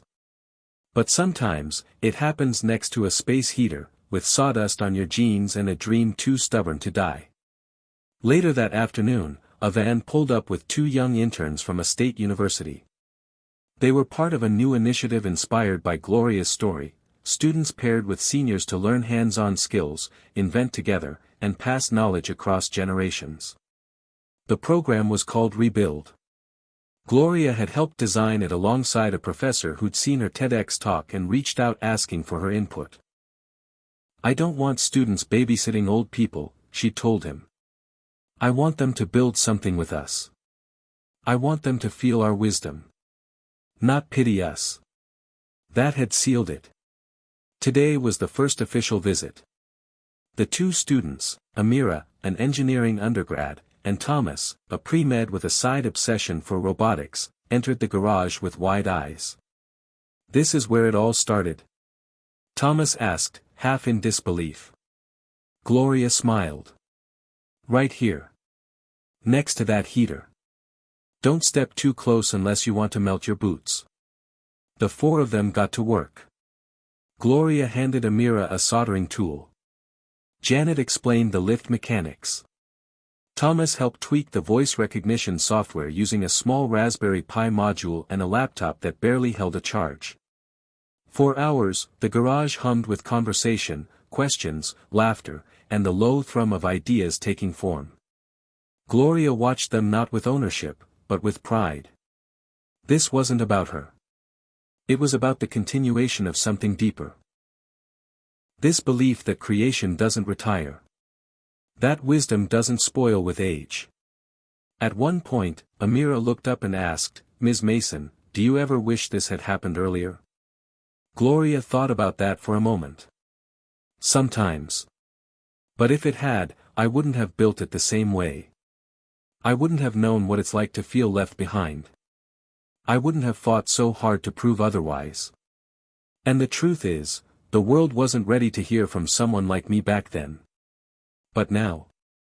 Now they're listening. She paused. And so are you. That night, after the students left, Gloria and Janet sat on the porch wrapped in blankets. The snow had settled, turning the street into a soft, glowing hush. You know what I was thinking today? Gloria asked. That the garage isn't just a room. It's a metaphor. For all the spaces we hide our potential in. All the parts of ourselves we put in storage because someone else told us we missed our chance. Janet leaned her head against Gloria's shoulder. Then maybe the whole movement isn't about chairs. Maybe it's about cleaning out those garages, inside and out. Gloria smiled. And building something new in the space we clear. She looked up at the stars, remembering a time she thought she'd never matter again. A time she was more ghost than builder. But now. Her story had become a door. Not just for herself, but for others. Her voice had become a ladder. Her garage had become a launching pad. And she wasn't done. Tomorrow, they'd finish the latest prototype. Next week, they'd drive to Chicago for the first Rebuild Summit. In the spring, she was set to guest lecture at 3 universities. And somewhere in between, she planned to take a day off, just one, and walk barefoot through the woods like she used to as a girl. Because all this building wasn't about proving anything anymore. It was about remembering who she had always been. Brave. Curious. Unfinished. Still building. The call came on a quiet Wednesday, just after lunch. Gloria had just finished tightening the final bolts on a new adjustable armrest prototype when her phone buzzed. She didn't recognize the number, California area code, but something told her to answer. Hello, this is Gloria Mason. Silence for a beat. Then, a voice. Calm. Friendly. Familiar. Hi Gloria, this is Elon. Her breath caught. For a moment, she thought it was a prank. Someone pretending, maybe one of the students from the rebuild program trying to be clever. But then the voice continued, unmistakably real. Elon Musk. I saw your speech at the National Aging Summit. I also watched the Still Building documentary. I just wanted to say, that was powerful. Gloria sat down slowly, heart thudding in her chest. Mr. Musk. I don't know what to say. Start with Elon, he replied lightly. And then tell me where you've been hiding all this brilliance for the last 40 years. She laughed, too stunned to be nervous. He was kind, inquisitive, surprisingly warm. He didn't dominate the conversation. He listened. Really listened. You inspired a lot of people, he said. And not just retirees. You made innovation feel human again. Gritty. Real. Gloria nodded, even though he couldn't see her. That's what it was for me. It wasn't about changing the world. I just wanted to change my world. I wanted to matter again. There was a pause. Then Elon said, I think we might be able to build something together. Her pulse surged. You mean, there's something I've been working on, he said. Something early stage. It's about assistive robotics, but with a different lens. Not just automation for efficiency, but for dignity. For autonomy. I've been thinking about co-creating with people who've lived what others only theorize. People like you. Gloria stared at her hands, still smudged with grease. I don't have an engineering degree. I'm not a tech founder. Exactly, he said. That's why it would work. He proposed a meeting. In person. At SpaceX headquarters in Hawthorne. 2 weeks from now. Bring your prototypes, he said. Bring your story. I've got a few people I want you to meet. When the call ended, Gloria sat there for a long time, replaying it in her mind. Elon Musk. The man whose voice had jump-started her journey. Now he was calling her to collaborate. Not as a charity case. Not as a mascot. But as a partner. She looked around the garage. At Grace, her first lift mate. At the whiteboards filled with sketches. At the list on the corkboard labeled, Ideas I'm not brave enough to try, yet. Maybe now was the time to be brave again. The days leading up to the meeting were a whirlwind. She and Janet worked non-stop. They packed 4 prototypes, including a new modular version of Lift Mate designed for tight urban spaces. Carl helped build a compact display that could fit in a carry-on. Amira and Thomas, the interns, created a short demo video with drone footage and testimonials. Gloria bought a new blazer. Dark blue. Subtle shoulder pads. She hadn't worn anything that structured since Ethan's funeral. When she arrived in LA, she could barely take a full breath. The SpaceX campus was like another world, sleek, futuristic, humming with focus and ambition. She expected to feel out of place. But strangely, she didn't. She felt ready. Elon met her at the entrance. In person, he was taller than she expected. Softer spoken. He gave her a nod that felt more like respect than formality. Glad you're here, he said. Everyone's been talking about the chair lady. She raised an eyebrow. You mean the lift mate, I presume. He smiled. Of course. The meeting room looked like something out of a science fiction film, glass walls, massive screens, a floor that pulsed with quiet energy. Gloria presented her prototypes with measured calm, explaining how each version had improved not just in function, but in how it respected the user. We're not just lifting bodies, she said. We're lifting the idea of what's possible. A young engineer in the back wiped his eyes after watching a testimonial clip. Another asked if Gloria would consider consulting on a robotics initiative targeting late-life independence. Elon leaned forward, fingers steepled. What if we co-develop something new, he asked. Not just a chair. A whole line. Mobility with intelligence. A lift ecosystem. One that adapts to your needs, not the other way around. Gloria blinked. Like what? Give me a vision. Imagine a home assistant that doesn't just remind you to take your meds, but knows when you're hesitating, and encourages you. A walker that senses fatigue and reroutes your path.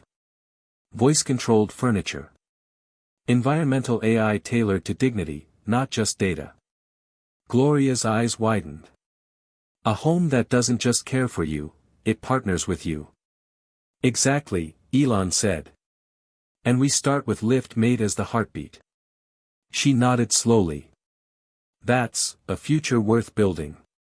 That night, they walked the floor of the SpaceX hangar.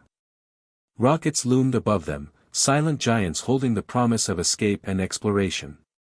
You ever think about how many people think reinvention belongs to the young? Elon asked. Every day, Gloria said. That's the lie we were sold. That after a certain age, we just decline. He stopped and looked at her. And yet here you are. Rewriting the story. Because someone lit the fuse, she replied. You said something that cracked me open. And then I found the courage to build. I guess that's what we do now, spark each other. He gave a small smile. Want to see the rocket engine up close? Gloria laughed. Only if I don't have to sit on it. Over the next 2 months, the partnership formed officially. A new division, co-developed by LiftMate and SpaceX engineers, launched under the name Elevate. The goal, to reimagine aging with technology that honored life experience rather than bypassed it. Gloria's story became part of the mission statement. Her voice was used in onboarding videos. Her sketches hung on the wall of the main Elevate lab. But through it all, she remained rooted. She didn't move to California. She didn't buy a new car or hire a personal assistant. She kept her garage. Her porch. Her coffee cup. She kept the handwritten notebook on her desk. On the cover she had written, "Build what the world forgets it needs." And beneath it, also, "Don't forget to eat lunch." The local paper ran a new headline, "From Garage to Hawthorne, Gloria Mason Goes Galactic." But the one that mattered most to her came from a 10-year-old girl in Michigan. Her grandmother had just gotten a lift mate. The girl sent Gloria a hand-drawn picture of the chair, with rocket boosters on the back and a heart drawn in the middle. In shaky handwriting, it said, "You make old look awesome." Gloria pinned it above her desk. Then she picked up her pen. There was more to write. More to build. And still, always, more life to live. The snow had melted by March, leaving behind muddy patches on the lawn and the first stubborn crocuses pushing up like little fists defying the cold. Gloria sat by the kitchen window with a mug of tea, staring out across the yard where the trees were still bare but beginning to whisper of spring. It had been almost 3 years since she'd spoken to her son. Truly spoken. Not counting the short, stiff holiday cards. Not counting the one-word text replies to her birthday messages. Real conversation hadn't existed since the argument. The one that hollowed out a quiet space in her chest where his laughter used to echo. She hadn't wanted to go back there. Not until she was strong enough to return without blame in her voice. Not until she could show up with something more than guilt in her hands. But lately, the ache was getting louder. She had built a company. She had built a movement. She had stood on stages beside titans of industry. But she hadn't rebuilt that bridge. Not yet. That morning, she opened her inbox and saw an email that almost didn't look real. The subject line read, "From Caleb." Her hand hovered over the mouse. Her eyes skimmed the preview text. It was short. Just a few lines. "Mom, I saw the TED Talk. I watched the documentary too. I guess I didn't know you were doing all that. I thought maybe you forgot about us. But clearly you didn't. I'd like to talk sometime. Let me know if you're open to it. Caleb. Gloria sat frozen, the warmth from the tea seeping into her palms as her eyes blurred. Her son. Her boy. The one who had once ridden on her back pretending she was a rocket ship. The one who used to draw pictures of Mars and say, "Someday, Mom, we'll go there together." The last time they'd spoken face to face, he'd accused her of giving up on herself. She'd shouted back that he didn't understand what aging felt like. He'd said she stopped trying. She'd said he stopped visiting. And then they both stopped everything. For years. Until now. She typed back with trembling fingers. I've never stopped thinking about you. I would love to talk. Name the time. He replied quickly. They set a call for that Sunday, 3 p.m. She marked it on her wall calendar in blue ink and spent the next 3 days rehearsing what she might say. The conversation started awkwardly. Caleb's face on the screen was older than she remembered. Sharper jawline, tired eyes. But still her son. Still that little boy somewhere behind the scruff and silence. You look different, he said. You look like a startup CEO. She laughed softly. And you look like a man who works too hard. He smiled a little, then looked away. I wasn't sure if you'd write back. I wasn't sure you'd write at all, she said gently. But I'm glad you did.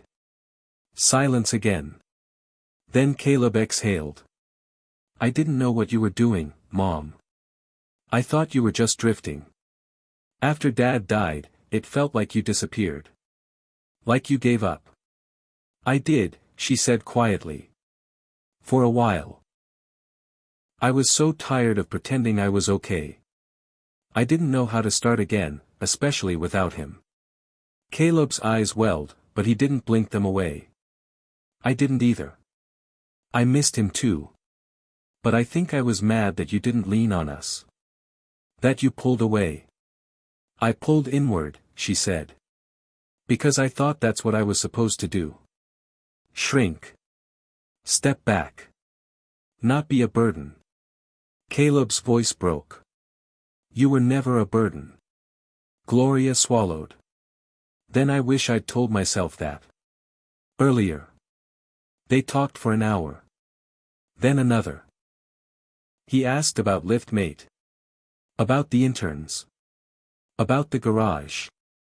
She asked about his new job, he was working in climate tech now. She asked about his wife, Dana, and their daughter, Emma. She's 10 now, he said. You'd love her. She's stubborn as anything and always asking questions. Just like you.